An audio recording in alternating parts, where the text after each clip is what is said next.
Hey there, welcome back to High Infidelity, the best channel for cheating stories. Like and subscribe to channel for more spicy stories. Now, let's get into today's story video. Ex-fiance cheated after 3 years, about 6 months before our wedding was planned for. I'll begin by admitting that I behaved foolishly and turned a blind eye, but sometimes you ignore the red signs because you don't want to believe it. About 7 months into our relationship, my fiance and I moved in together. Shortly after, I discovered he was spending a lot of time chatting to his most recent long-term ex-girlfriend, from whom I subsequently learned they split up because he cheated on her. Paragraphs atop paragraphs. I spoke to him about it, and he agreed that it wasn't very suitable and that he would stop texting her since he didn't have any need to speak to her that frequently. He had a new female coworker at his construction job about a month later. Round 2. We spoke all day and all night. When I got home from work, he was playing games and texting/snapping with her. I wouldn't leave that location for supper, climb into bed, and continue to chat to her all night.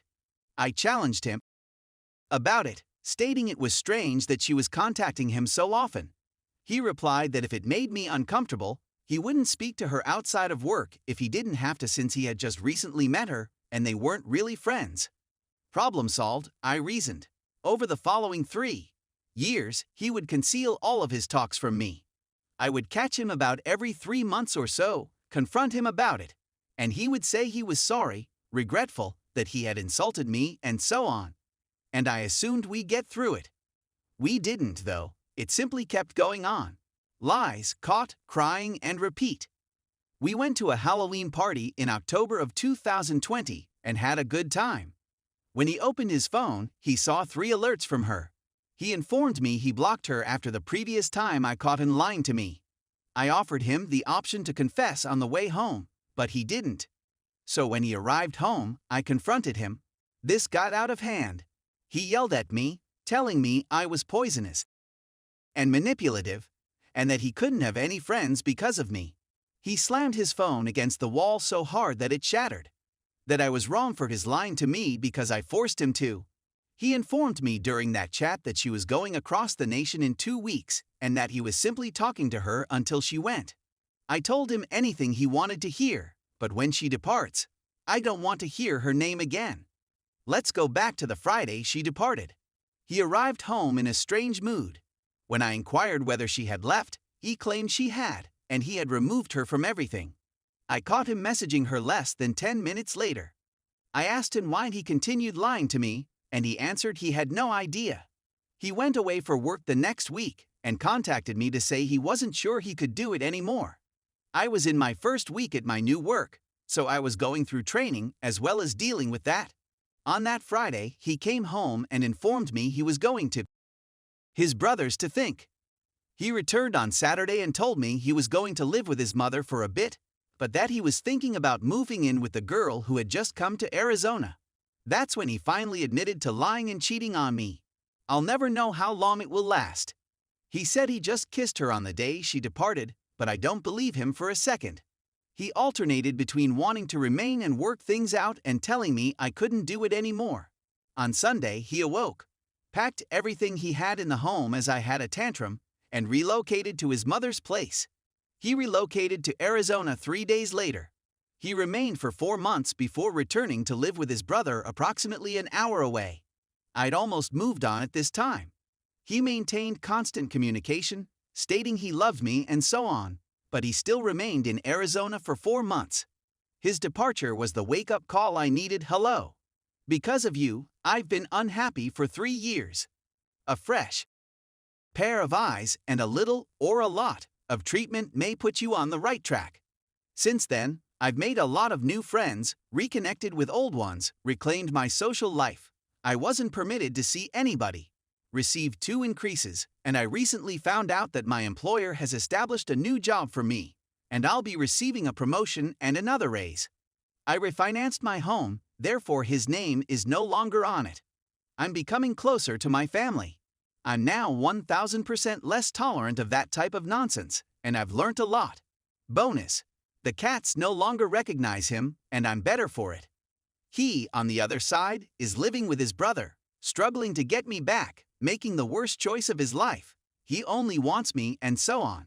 I've tried to be nice and patient, but I'm done. Every day he texts me to apologize for something new, to express how miserable he is, and to express how much he wishes he could return home. He lied to me for so long, wrecked all we had together, twisted and gaslit me, that I don't even feel sorry for myself. His whole family is furious with him. You can't have your cake and eat it as well. I left out so much important stuff, but it's already a big narrative since it spans 4 years. So please accept my apologies for the length. Just a little yell into the internet ether. He's been barred since then. I used the incorrect phrasing. It was necessary to complete the riffy and some additional tasks, which have already been completed. Story 2. My 41 male, wife 41 female, cheated on me with my coworker/good friend. 2.5 years later, still having issues. Background: I was adopted and was molested as a youngster by my adoptive father, which caused me to have a few difficulties. Laughter is a defensive strategy. Massive barriers were put up to keep others away, and I had untreated sadness for a long time. Never felt loved, constantly sought love/affection from women, and even while in partnerships, I would have flings for. Later, therapy found that this behavior was prevalent among mistreated children.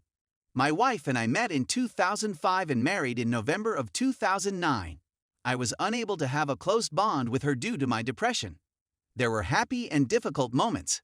I had a kid in January of 2011. I had difficulties relating to my baby since my wife was fully focused on her. We both developed anger against each other, mine for a lack of attention, hers for a lack of family time. So it simply increased over time. Then there's the meat and potatoes. My small child and I fought a lot. She's quite strong-willed and combative, so confrontation was inevitable. In 5/2017, this was the tipping moment for my wife. I had a large disagreement with my baby girl one day before work, and my wife was done with me. I left enraged, was called to duty, so I remained out, got drunk, was arrested, and spent the night in prison. It was a nightmare. From then it was all downhill. I began sleeping in the other room, was neglected, and received no attention, hugs, or anything else. This carried on for many months. I was completely unaware of anything. FFW to 7/2017. I learned through a synced laptop that my brother was trying to bed my wife from 3.5 hours away. She declined the offers. I was best man at this jerk's second wedding. I gave him a place to live, got him a job, and we were close. But I discovered communications between my wife and her BFF that hinted at a separate connection. I never thought anything occurred other than maybe kissing this gentleman. Whomever he was, she was adamantly opposed to anything involving cheating/affairs. But I was positive nothing did. Nothing is mentioned in the scriptures. 8/2017. An effort for us to be alone and spend time together to recover while on a brief vacation without our daughter resulted in the revelation of an affair. They had multiple meetings, one of which was held in the backyard after a party. When I was sleeping on the sofa, when I found out who it was with, I almost passed out. A colleague with whom I had an excellent connection, with whom I worked beside and sometimes in the same office. My whole life had essentially disintegrated. I'm the one who brought them together. For the next 3 months, I drank a lot, sobbed Al. I avoided the home till she was gone and I could be alone with my little child. I became suicidal, had no strategy, and just wanted to die. What saved my life was telling my psychiatrist about it one day when I was there for my quarterly ADHD refill. I'll never forget her face as she glanced at me. That day, I began taking an antidepressant, and my life has never been the same since. My concern is it natural to still be angry with him and her? It was almost 2.5 years ago. To be honest, if I were to run across any of the men suddenly, I'd stomp them like a narc at a motorcycle rally. It doesn't disturb me as much as it used to. I'm having a terrific day. But how far is too far? Update. To clarify, in answer to some of you, I acknowledge that what I did was bad for everyone, and that I deserve everything that has occurred to me. Why am I still upset is a question I haven't been able to answer for myself. Or why am I unwilling to let this nonsense go? Some days are better than others, and I'm not having any problems. However, I've been experiencing more terrible days than good recently. It's a trend that has repeated itself throughout the past 2-2.5 years. Is there any chance I'll ever be able to let it go?